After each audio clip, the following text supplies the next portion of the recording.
We are Troy and Penny Maxwell, the senior pastors of Freedom House Church in Charlotte, North Carolina, and we want to welcome you to our YouTube channel. That's right, you can catch all of our messages, all of our services. There's incredible worship, and I know God's going to touch it in a powerful way. Absolutely, and if you want to make sure that you never miss a message, make sure you subscribe to our YouTube channel.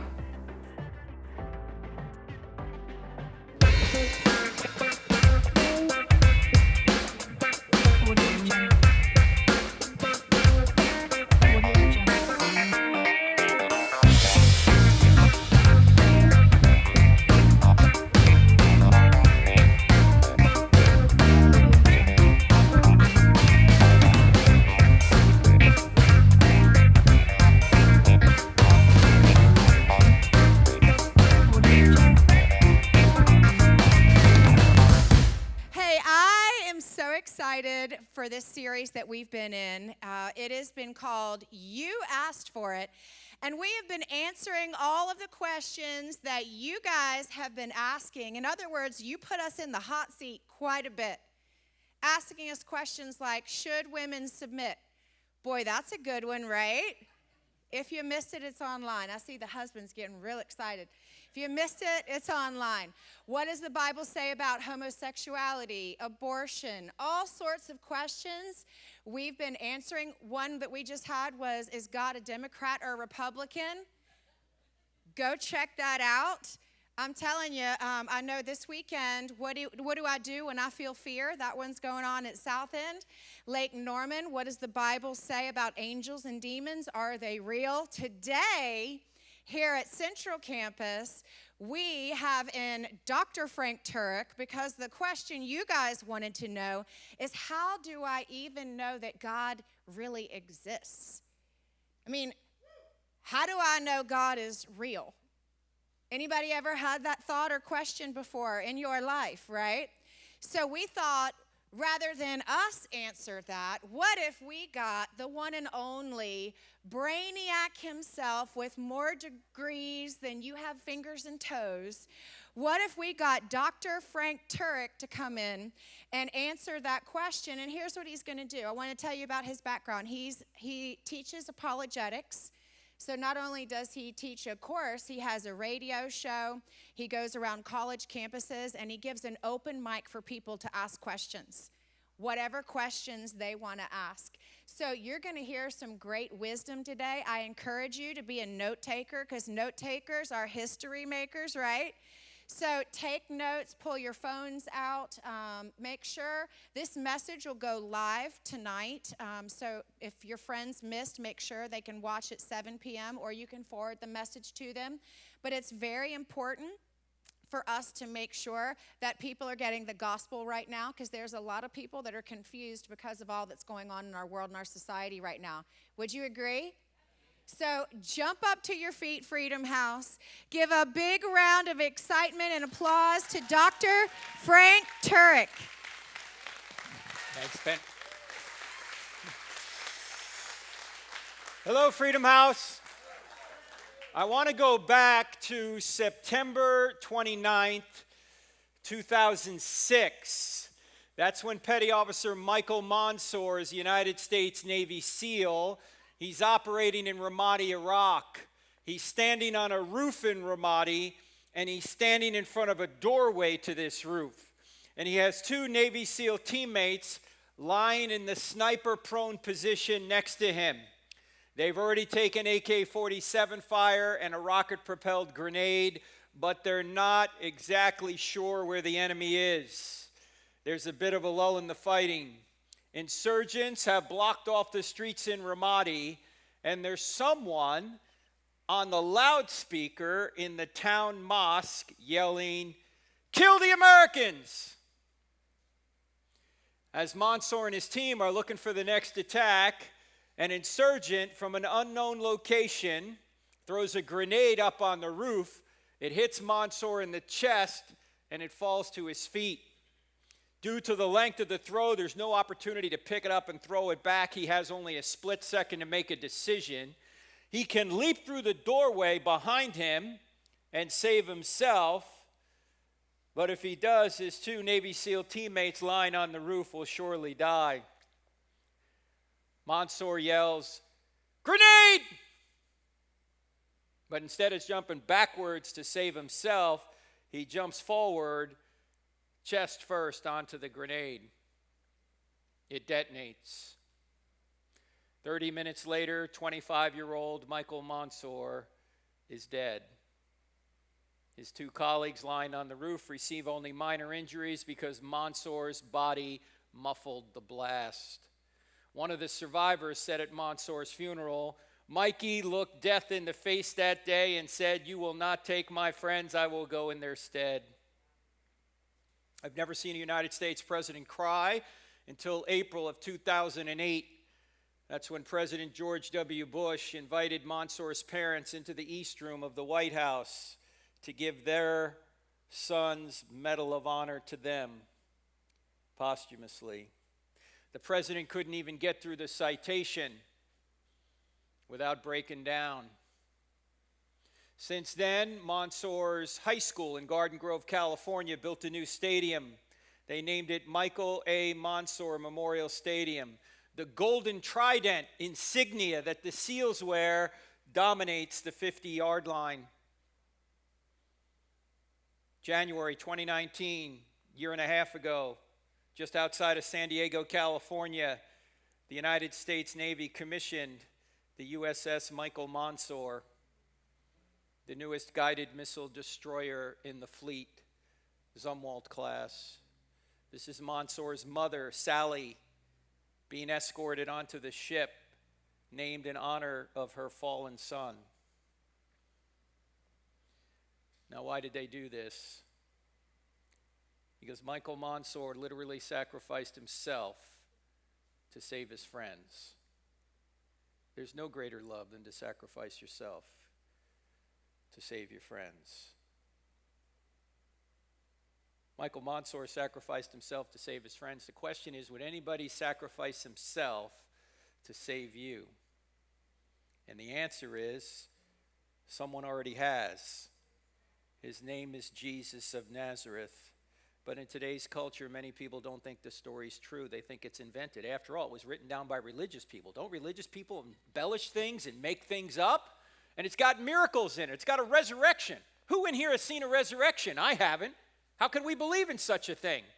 Do we even believe in miracles anymore? Well, I actually think it's quite easy to show that Christianity is true. You only need to answer 4 questions in the affirmative to show that it's true.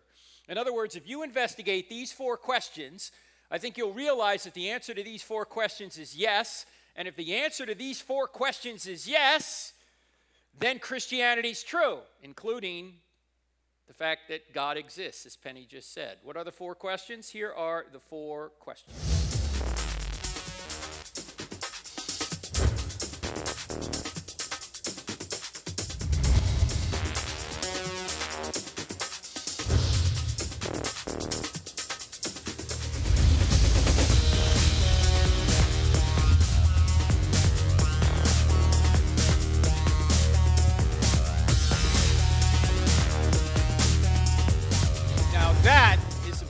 Music, isn't it? Yeah. That's actually from our TV show, which is on every Wednesday nights on DirecTV. There it is. Delayed reaction.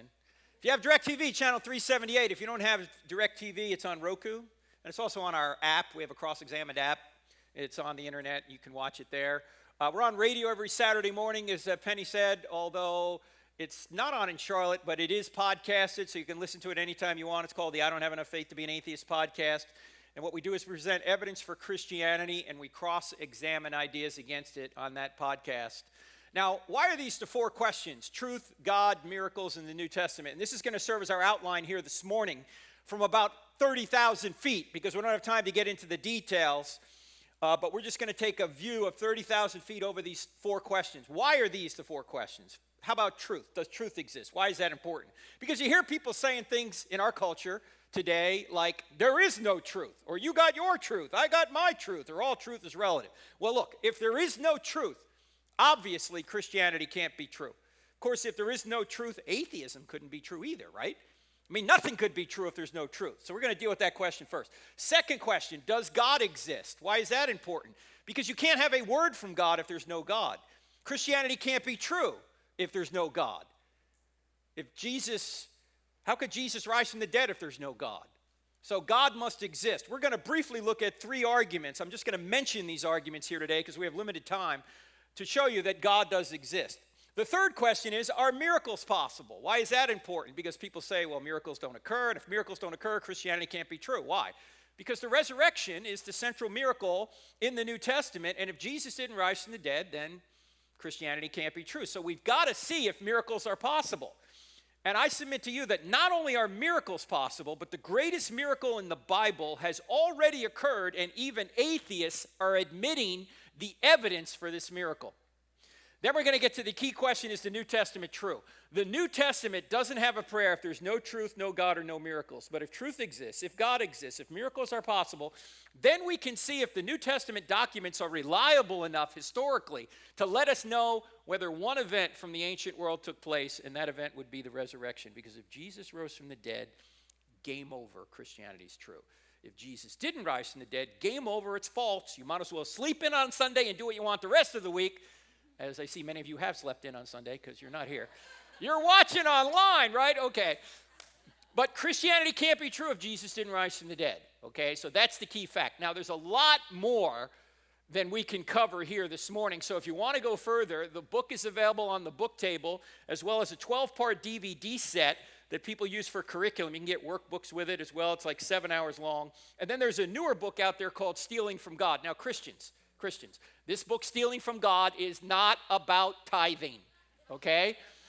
It points out that when atheists are trying to argue there is no God, they actually have to steal aspects of reality that would only exist if God existed in order to say he doesn't exist. In other words, atheists have to sit in God's lap to slap his face. And that's what that book is about. Now, if you want this entire PowerPoint presentation, I can't show you the whole thing because we don't have time. But just type the word evidence, no quotes on it, just the word evidence, to 44222. Text that word evidence to 44222. I'm going to send you this entire PowerPoint presentation in a PDF. I'll send you the first chapter, Stealing from God, and some other free stuff. All right? Now, we're going to go through this material quickly. So you might be able to tell that I'm not originally from here. I'm originally from New Jersey, which means I speak at 150 words a minute with gusts to 350. So you cannot listen in Southern. All right? You got to speed it up. As Penny said, you got to take notes. You might not be able to do it. I'll send you the PowerPoint, all right? But let's start right here at point one. Does truth exist? Freedom House, you ready to go? All right. Freedom House, you ready to go? All right, good. All right, so the first question is, does truth exist? And whenever you start talking about truth, you always have to start with Jack Nicholson, right? Because Tom Cruise had him on the witness stand, and he said to him, "Colonel, I want the truth." And Nicholson said,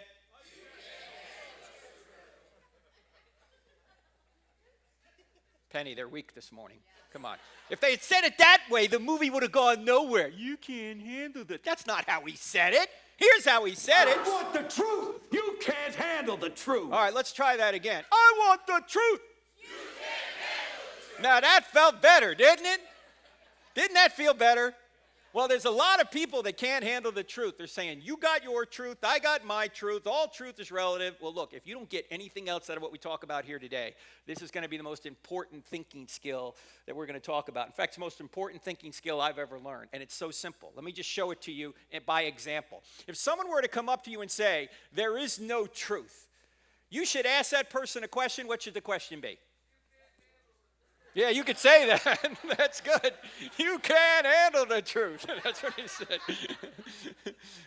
No, if somebody says there is no truth, you could say, is that true? Is it true that there's no truth? Because if it's true that there's no truth, the claim there is no truth can't be true, but it claims to be true. Did I say that right? I know that can give you intellectual constipation if you think about it long enough. But that's because this is a self-defeating statement. What's a self-defeating statement? A self-defeating statement is a statement that doesn't meet its own standard. It would be like me saying I can't speak a word in English. If I were to say that, what would you say? You just used English, right? Anybody claiming there's no truth is claiming it's true there's no truth. So here's the thinking skill. All you need to do is turn the claim on itself. Turn the claim on itself. So somebody says there's no truth, you turn the claim on itself and you ask, is that true? How about if someone says all truth is relative? Turn the claim on itself. You're going to say, is that a relative truth? No, that's an absolute truth. But you just claimed all truth is relative. Or if someone says there are no absolutes, if you turn the claim on itself, what would you say back? Is that an absolute? Or you might say, you're absolutely sure? Or if somebody says you can't know anything, what are you going to say? How do you know that you can't know? Right? Or if somebody says you should doubt everything, what should you say? Should I doubt that? I mean, why are skeptics skeptical of everything but skepticism? You ever notice that? They're not skeptical of skepticism. They think it's true. Or how about if somebody says all truth comes from science? You probably heard this, right? Turn the claim on itself. Somebody says all truth comes from science. You're going to say, is that a scientific truth? No, that's a philosophical claim. You can't go in the laboratory and prove that. In fact, in the book Stealing from God, there's a chapter on science. Here's the title of the chapter. Science doesn't say anything. Scientists do. Right? Science doesn't say a word, right? Scientists say things. And a lot of times they're saying things based on their philosophical commitment to atheism. So they look at the data and they interpret the data in such a way as to rule out intelligence. It can't be intelligence out there. Why? Because there's no God. How do you know? Because I said so, right? So science doesn't say a word. In fact, most of the stuff that you know and most of the stuff that's important to you has nothing to do with science. Honey, do you love me? I don't know. Let's run an experiment. No! The most important things in life don't have anything to do with science. Or how about this? You hear this said all the time. This is the biggie in our culture. You ought not judge. Someone says you ought not judge. What should you say? Turn the claim on itself. Yeah, you might say, isn't that a judgment? Or, why are you judging me for judging? See, because that's what they're doing. You might say, wait a minute, Frank, didn't Jesus say don't judge? Nope, never said it. Sure he did. He said it in Matthew chapter 7, verse 1. I know this is going to sound a little strange, but it's true. There are no verses in the Bible. Someone comes up to you and says, I got a verse for you. You should go, time out. What does this verse mean? Because the chapter and verse divisions came about 500 years ago to help us navigate the text. I mean, Matthew wasn't writing, here's Matthew chapter 7, verse 1, right? Now, it's good that we have chapter and verse divisions because it helps us navigate the text. The problem is we think if it's got a number in front of it, you can just take it out of that context and make it say whatever you want. But the only place you can do that is Proverbs, because Proverbs are meant to be these little pithy statements. Everything else has a context to them. You got to figure out what's around it to figure out the true meaning. And so when Jesus said, judge not, did he stop right there? No, what did he say? He said, judge not, lest you be judged by the same standard you judge others. You'll be judged by that standard. So before you try and take the speck out of your brother's eye, take the log out of your own eye first. Then you'll be better able to help your brother, you hypocrite. Which is a judgment, by the way. Notice that. Now, is Jesus telling us not to judge? No, he's telling us to take the speck out of our brother's eye. That involves making a judgment. He's simply saying, get that problem out of your life first so you can better help your brother. So this is not a command not to judge. It's actually a command on how to judge. Don't judge hypocritically. Everybody makes judgments. Atheists make judgments. What judgments do they make?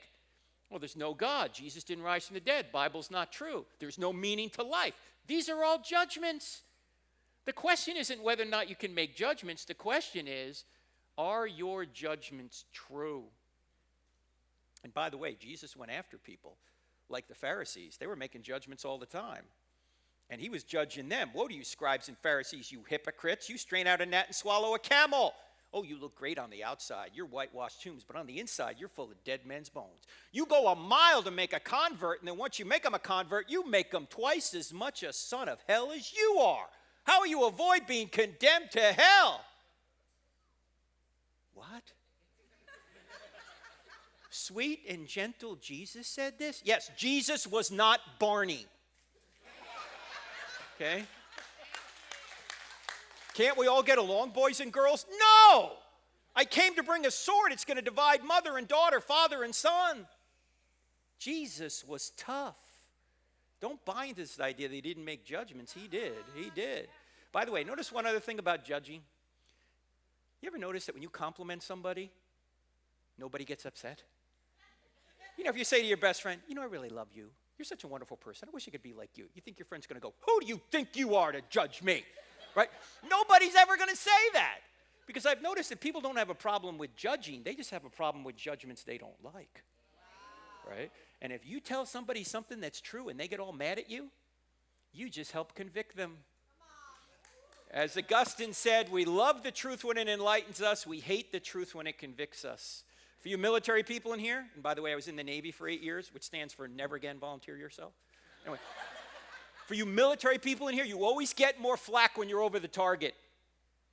If you tell somebody something that's true and they're shooting back at you, you're over the target. They don't want their evil deeds exposed. So, don't buy into this idea you can't make judgments. Don't buy into this idea that there is no truth. Obviously, there's truth. And I want to just summarize this whole section this way. If somebody says there's no truth, can everyone see that this statement shoots itself? Can everyone see that? Okay, good, good. So there is truth out there, which means what? Relativism and postmodernism are false because they say it's true that there's no truth.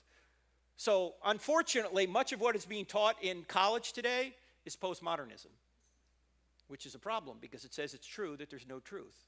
You're literally paying thousands of dollars to have some professor say, I don't have the truth and neither do you. Why am I here then? What's the point, right? One last thing before we go on to the next question, does God exist? You can't really get away from objective truth, except temporarily. And what do? You suppress it.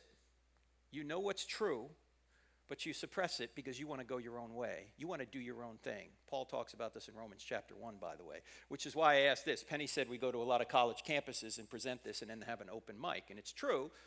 And what we do is at the open mic, if an atheist gets up to the microphone or even somebody who's just not a Christian and they express any hostility at all, I'll normally stop and I'll ask this question.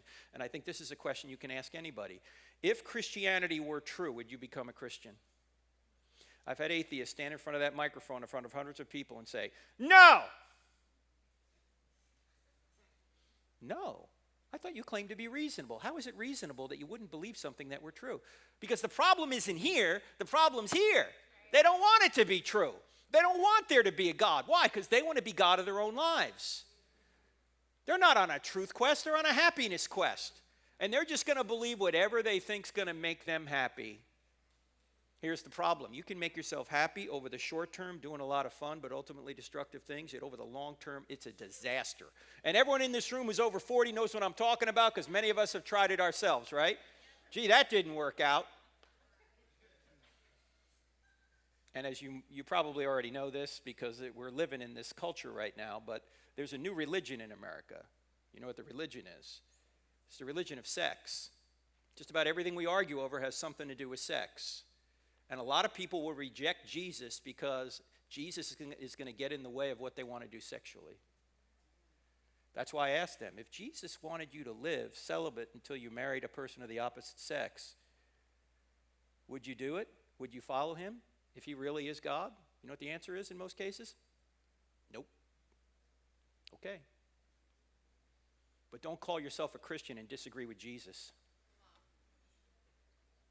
How can you be a Christian and disagree with Jesus? Why would you call yourself a Christian if you're disagreeing with Jesus? Look, I just have a personal policy. If somebody rises from the dead, I just believe whatever the guy says.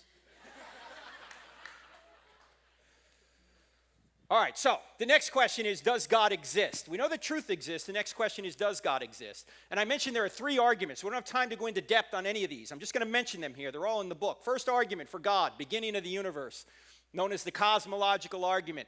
Cosmological comes from the Greek word cosmos, which means world or universe. And it says if the universe had a beginning, it must have had a beginner. The second argument is the argument from design, known as the teleological argument, technically. And teleological just comes from the word telos, which means design or purpose. It says if there's design in the universe and design in you, say human life, there must be a designer.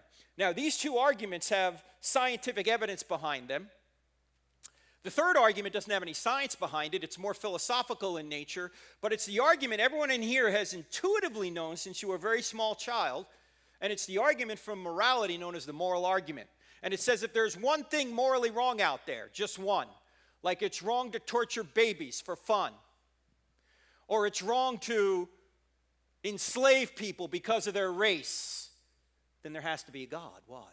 Because if there is no standard beyond humanity, then that's just your opinion against a baby torturer's opinion, or your opinion against a slavery owner's opinion, or your opinion against Hitler's opinion, or your opinion against a murderer's opinion.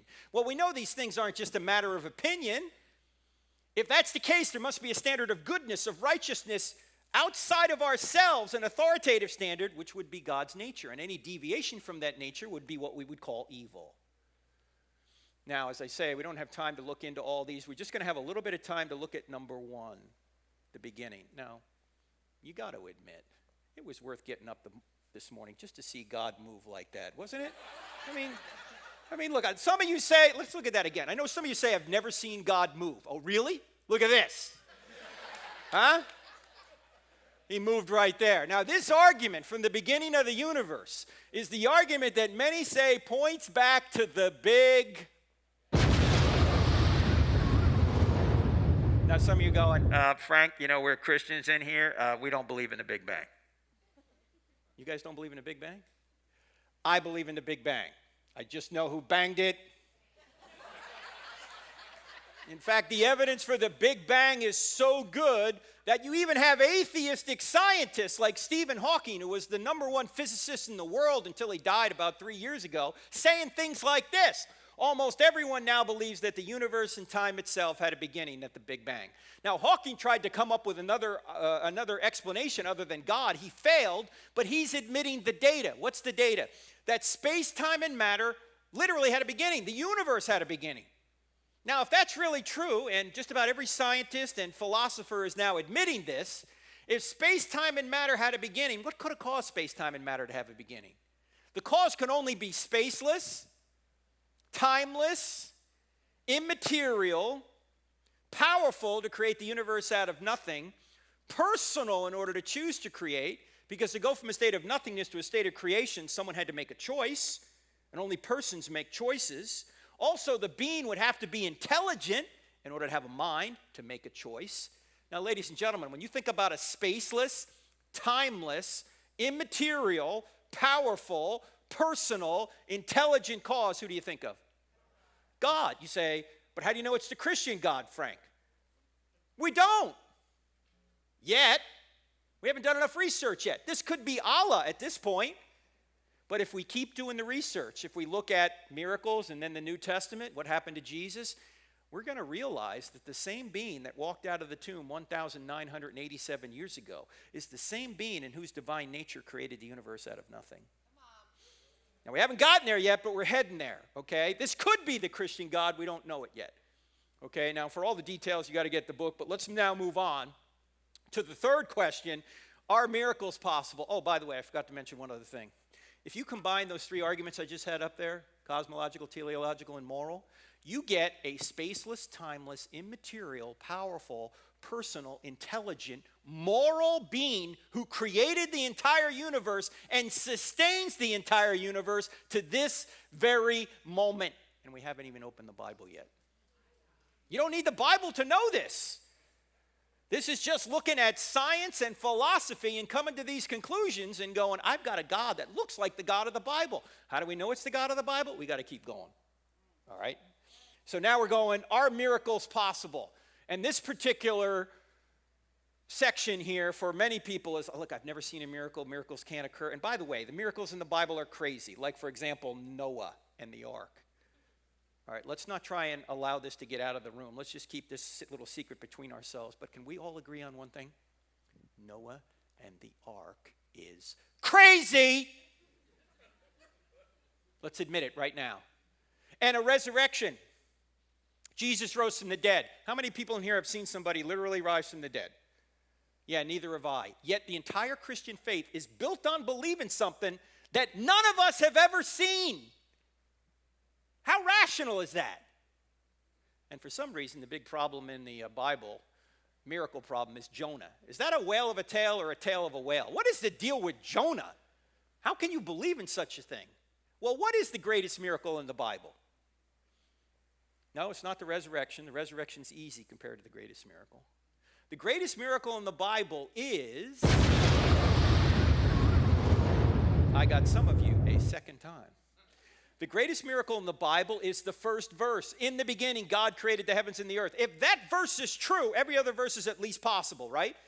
Because if it's true that God can create the universe out of nothing, can he do any other miracle he wants to do inside the universe? Of course. Well, here's the interesting thing. We actually now have scientists admitting the data for the first miracle. Stephen Hawking, again, says almost everyone now believes that the universe and time itself had a beginning at the Big Bang.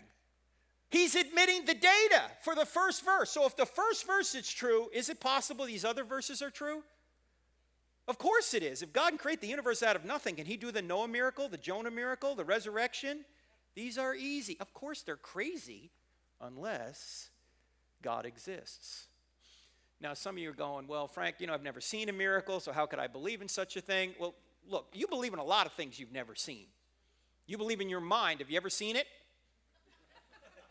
You're using it right now, I hope. You believe in the laws of logic. Have you ever seen those? Or the laws of mathematics. Have you ever seen those? No, they're immaterial. You believe in justice. Have you ever seen justice? Oh, you may have seen somebody act justly or unjustly, but you've never seen justice because it's not a physical thing. In fact, one of the debates I had many years ago with Christopher Hitchens. You guys know who Christopher Hitchens was? He was a brilliant British atheist who sounded more brilliant than he was because he had a British accent. And during one of our debates on University of New Jersey, we had the Q&A came from the audience and asked Christopher, what is love? And Christopher Hitchens, being a materialist, in other words, he believes all that exists are materials, he had to come up with a materialistic answer. So he finally said, love is a chemical. And I said, don't tell that to your wife.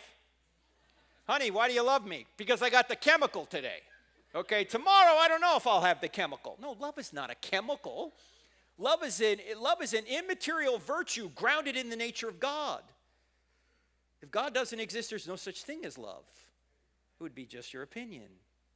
But we all believe in love. You've never seen gravity. Oh, Frank, come on. We see gravity all the time. Look at that. There's gravity right there. Nope, you're not seeing gravity. What are you seeing? You're seeing the effects of gravity. We really don't even know what gravity is. Did you know that? And we're just seeing the effects of gravity. That's how we know God exists. We know God by his effects. We don't see him directly. He's an immaterial being. But we see his effects. We see a creation. That's the effect. We reason back to a cause, a creator. We see design in the universe and design in life. That's the effect. We reason back to a designer. We have a moral law written on our hearts. We know certain things are right and other things are wrong. We reason back to a moral lawgiver, God, his nature. So we reason from effect back to cause. That's what scientists do. They see an effect, they go, what caused this? That's what we're doing. You've never seen George Washington, yet you believe he existed. Why? Because he's left effects behind that are best explained by the person known as George Washington. Same thing is true when it comes to Jesus. He's left effects behind that are best explained by the person known as Jesus. And he's also sent his Holy Spirit. He's a constant cause of an effect right now. One last thing on miracles. People will say, well, first of all, you don't need modern day miracles to show that Christianity is true. There could be no miracles since Jesus and the apostles. Christianity would still be true. Now, I think there have been miracles since then. Don't get me wrong. I'm simply saying you don't need modern day miracles to show that Christianity is true. If Jesus rose from the dead, Christianity is true. And miracles have to be rare if they're going to get our attention. If miracles do occur today, they don't happen very often. Why? Because if they occurred all the time, you'd think they're regular events. You go, hey, this stuff happens all the time. What's the big deal, right? I mean, imagine if people rose from the dead routinely. What would the resurrection of Christ mean to us? Nothing. You go to somebody, you go, Jesus rose from the dead to prove he was God. And you go, so what? Uncle Leroy just rose from the dead 2 weeks ago. Now I got to give the inheritance back. No, it's got to be a rare event if it's going to get our attention. And the only way you can recognize a miracle, which is a special sign of God, sign from God, is against the backdrop of regular events that happen over and over again. Without those regular events that happen over and over again, you'd never be able to detect a miracle. It's got to be a rare event. So miracles do occur because the greatest miracle has already occurred. One last thing on miracles. Do you realize for atheism to be true that every single spiritual experience and miracle claim in the history of the world has to be mistaken? Is that possible? That's possible. Is it reasonable? No. No. Everybody's been wrong about spiritual experiences and miracles throughout history? Highly unlikely they're all wrong. So finally, let's get to the key question now. Is the New Testament true? We know that truth exists. We know that God exists. We know that miracles are possible. Now, is it true that Jesus rose from the dead? Because that's the central miracle we need to look at. Did Jesus really rise from the dead? Now, there's a lot of evidence here, and I don't have time to go through it all. I'm just going to list it up here. This is all in the books. I don't have enough faith to be an atheist and stealing from God. These all begin with the letter E. This is evidence that the New Testament writers are telling the truth. They wrote early. They put eyewitness details in there that can be verified. They had embarrassing stories in there. I'll explain that in a minute. Excruciating deaths, embedded confirmation, expected predictions. That's Old Testament prophecy. Extra biblical writers mention the same kind of things, and the explosive growth of the church out of Jerusalem. That last one, number 8, it's almost impossible to explain how Christianity survived if Jesus was in the tomb. Think about this. What could the Jews and the Romans have done to stop Christianity immediately? And they wanted to stop it immediately. What could they have done? They could have gone to the tomb, everyone knew where the tomb was, taken out his dead body and said, stop all this nonsense talk about the resurrection. They couldn't do that. Why? Because Jesus was still using his body, right? The tomb was empty. It's hard to explain how this came out of Judaism unless Jesus rose from the dead. I just want to spend just a little bit of time only on one of these, and that is number 3, embarrassing stories. Embarrassing stories. Now, why is this important? Because for me, this is one of the factors that convinces me they're not making this up. What are embarrassing stories? Embarrassing stories go like this. If there's something embarrassing to the author or authors in the text, it's probably true. Why? Because you're not going to make up stories that make yourself look bad, that are going to embarrass you. You may make up stories that make you look good, right? But you're not going to make up stories that make you look bad. In fact, let me ask you guys a question. How many people in here have ever lied to make yourself look good? If you don't have your hand up right now, you're lying to make yourself look good. And it's not working. We know you're lying. All right, how many people in here have ever lied to make yourself look bad? No, you don't do that unless you're a pool shark or something, briefly, right? You don't lie to make yourself look bad. You might lie to make yourself look good. Well, the New Testament writers, and this is true of the Old Testament as well, but let's just look at the New Testament. The New Testament writers have filled the New Testament with embarrassing stories they never would have invented. For example, Peter, their leader, is called Satan by Jesus. Do you think they made this up? I mean, you think at one point Mark said to Peter, hey, Pete, I'm going to make this a real interesting story. I'm going to have the Lord call you Satan. What do you think Peter would have said? Have him call you Satan. Look, I'm the leader here. This isn't good. And then Peter, again, their leader, says, Lord, I'll never deny you. What does he wind up doing? He winds up denying him 3 times after saying, I'll never deny you. And at the crucifixion, all the disciples, with the exception of maybe one, they all run away. This is like a Monty Python movie. Run away. They all run away. And who are the brave ones? The women. The women are the brave ones. Now, who wrote the New Testament down? Men. Now, what man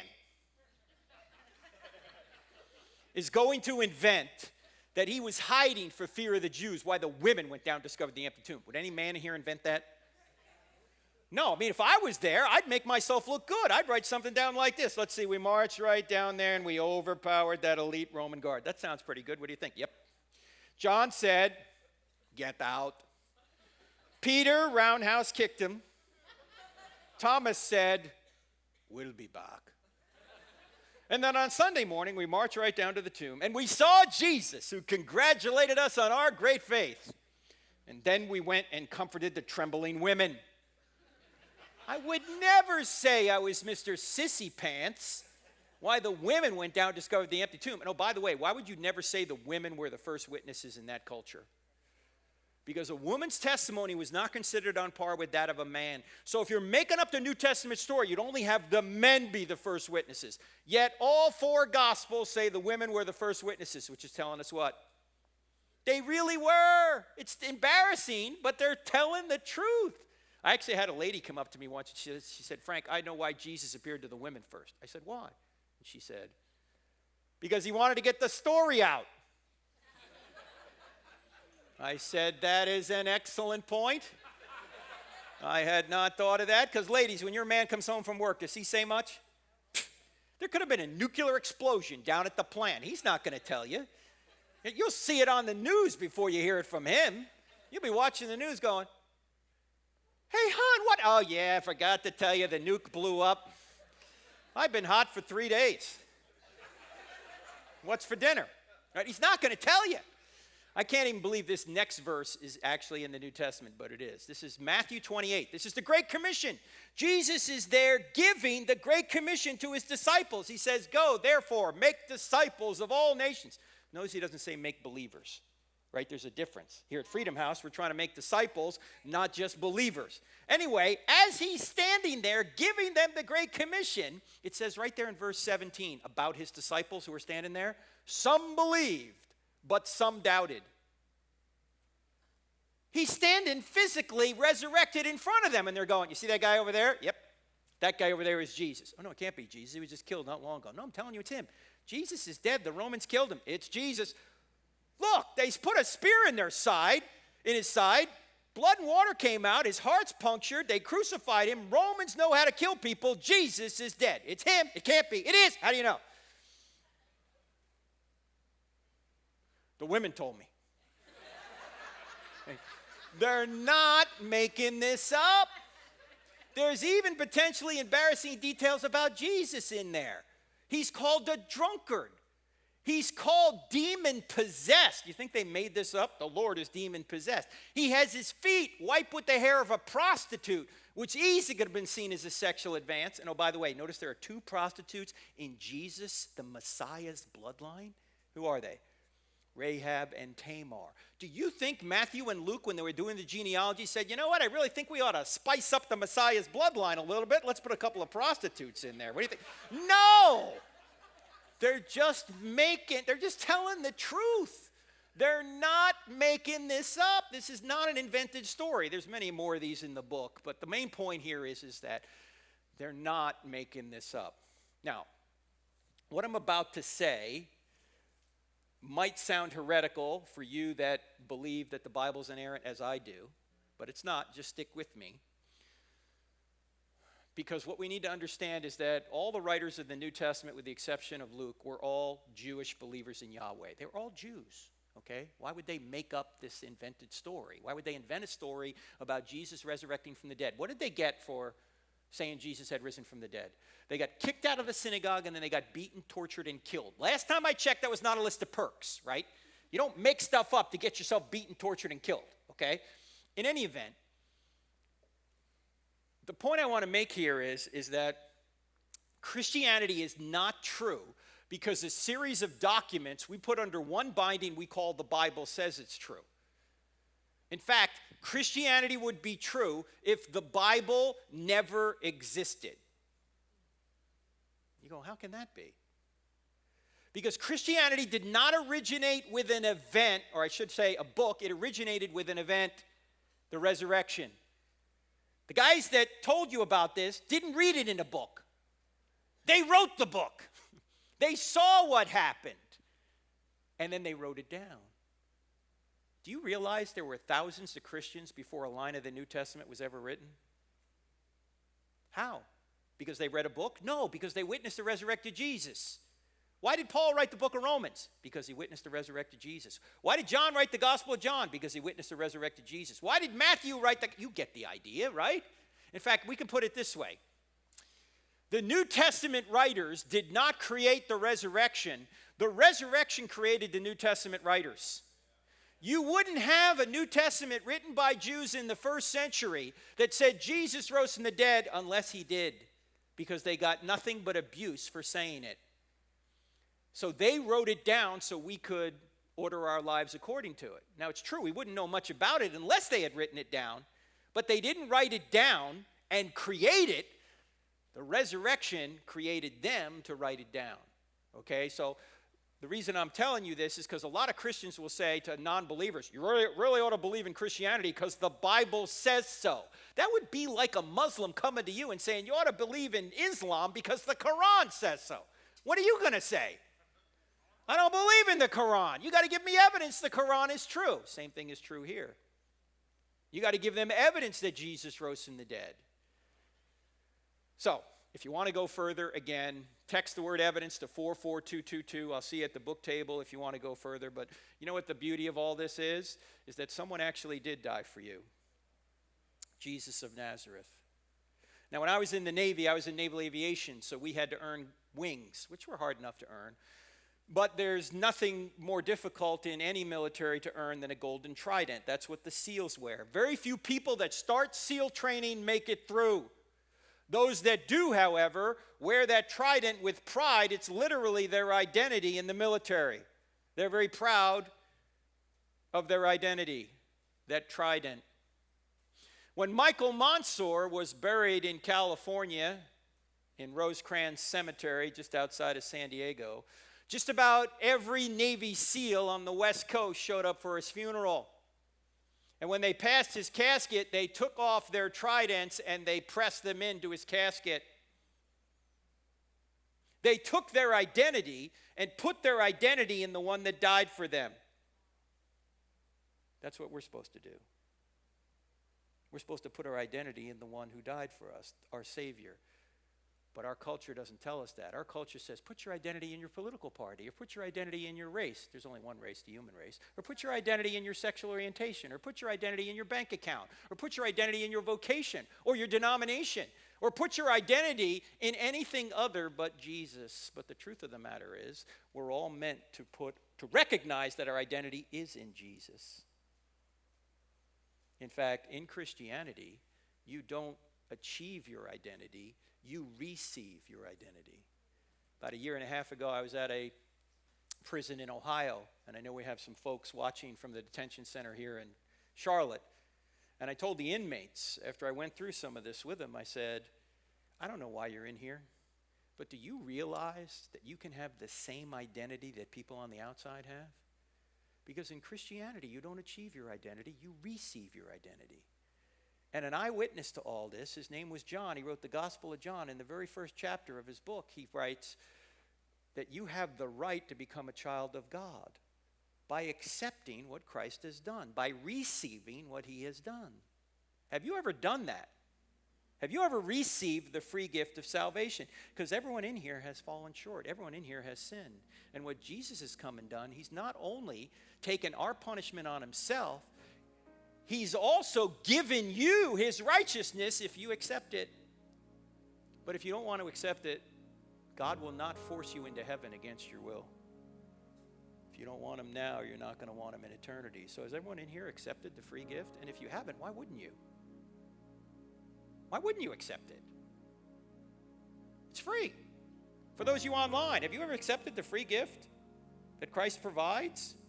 The God of the universe adds flesh to his deity, comes to earth, allows the very creatures that rebelled against him to torture and kill him so he could be punished in your place, and then he gives you his righteousness. Have you ever accepted that? If not, why not? It's free. You can raise your hand online. You can raise your hand in here if you'd like to accept Christ right now. Or you can chat online, because there are folks from Freedom House Church that will chat with you and bring you into the kingdom. Heavenly Father, I pray that if there's anyone watching or anyone here who has never accepted the free gift that you have provided, that today would be the day they would. And for those of us that have already accepted the free gift, are we going to let other people know about this? That's why we're here, to know God and to make him known. Are we doing that? Or are we just sitting at home, unable to share, unwilling to share the greatest news that could ever be shared? I pray you'd give us courage to do that, especially in a time like now when people are open to eternity. In Christ's name.